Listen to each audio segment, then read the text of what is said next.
नमस्कार, मी संतोष सुतार आणि आपण पाहतात सीएल माझा. यंदा मान्सूनच्या अगोदरच 15 दिवस आधीच पावसानं सर्वत्र धुमाकूळ घातला. मान्सूनपूर्व पावसानं संपूर्ण राज्याला झोडपून काढल्यानं राज्यात पूरस्थिती निर्माण झाली. बऱ्याच ठिकाणी दरवर्षीच्या पावसाळ्यात पूर येतो. पुढच्या वर्षी आपण या पुरावर ठोस उपाययोजना करू असं आश्वासन प्रशासन तसेच राजकीय नेत्यांच्याकडून दिलं जातं. पण पुढचा पावसाळा येईपर्यंत पूर परिस्थितीवर उपाययोजना करण्यासाठी कोणत्याच हालचाली होत नाहीत.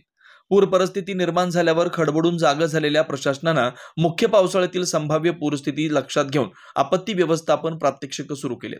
सध्या महसूल प्रशासनाच्या वतीनं चंदगड तालुक्यातील कोवाड नजीक ताम्रपर्णी नदीपात्रात दिनांक 27 मे 2025 रोजी प्रात्यक्षिक घेण्यात आलं.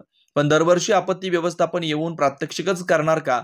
दरवर्षी आम्ही प्रात्यक्षिकच बघत बसू का? पुराबद्दल ठोस निर्णय कधी होणार? असा संतप्त सवाल कोवाड बाजारपेठेतील व्यापारी वर्गाकडून होताना दिसतोय.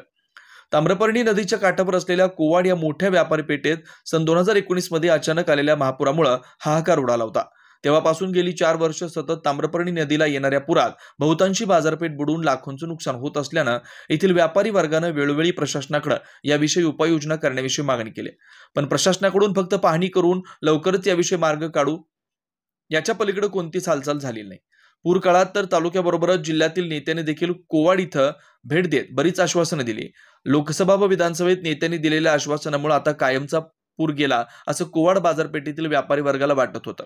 पण सध्या मान्सून पूर्व पावसाच्या आगमनानं कोवाडच्या व्यापारी वर्गाची भीती वाढली आहे.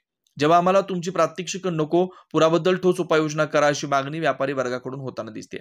कोवाड येथील ताम्रपर्णी नदीपात्रात गेली अनेक वर्ष साठलेला गाळ तसाच ठेवल्यामुळे ही स्थिती उद्भवते.